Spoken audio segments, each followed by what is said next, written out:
सवाल कह रहा है कि कोई इंसान है जो अपना इनकम का 20% सेव करता है, ठीक है।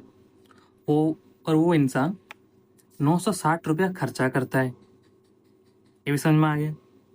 तो सवाल कह रहा है कि उसका इनकम कितना होगा। मेरी बात समझ में आया? मैंने क्या कहा कि कोई इंसान है जो अपने इनकम का 20% सेव करता है और वो 960 रुपया खर्चा करता है, तो उनका इनकम कितना है, ठीक है। तो मैं इसको सॉल्व कैसे करता हूँ, वो देखो कि कोई भी चीज़ शुरुआत में वो 100% होता है।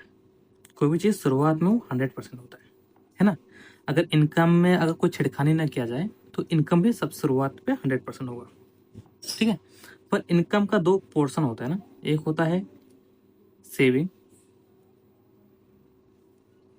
और दूसरे क्या होता है, इंक्लूड क्या होता है, एक्सपेंडिचर, है ना, एक्सपेंडिचर। तो ये दोनों मिला के 100% में हमारे क्या आ जाए, इनकम आ जाए, ठीक है ना। सवाल में क्या कहा है कि वो अपना इनकम का 20% सेव करता है। अगर वो 20% सेव करता है तो खर्चा कितना करता है, 80%, है ना।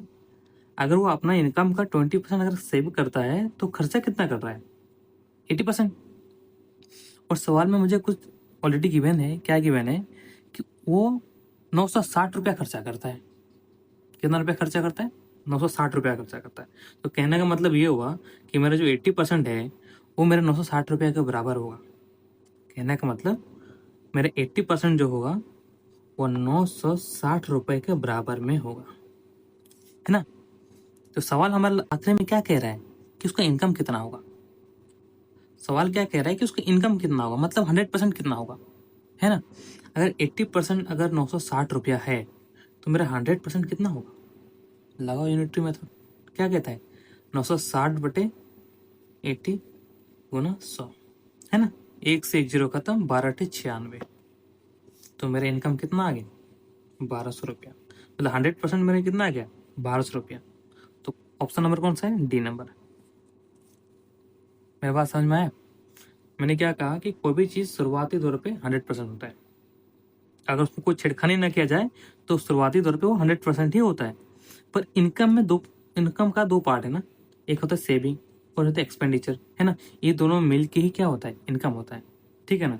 तो वो सेविंग दिया हुआ है, एक्सपेंडिचर का एक्चुअल वैल्यू दिया हुआ गया है, ठीक है ना। सेविंग मैंने क्या किया कि 20% में सेव करता हूँ, ठीक है, और 960 रुपया खर्चा करता हूँ। अगर मैं 20% सेव कर रहा हूँ इसका मतलब क्या है कि मैं 80% खर्चा कर रहा हूँ अपने इनकम का।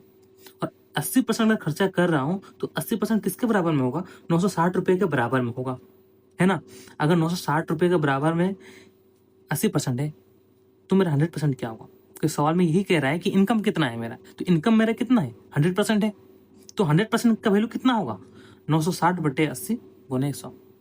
अब इसको काटाकुटी करो, आंसर आ जाएगा 1200 रुपया। समझ में आया। तो मेरा इनकम कितना होगा, 1200 रुपया, ऑप्शन नंबर डी। समझ में आ गया।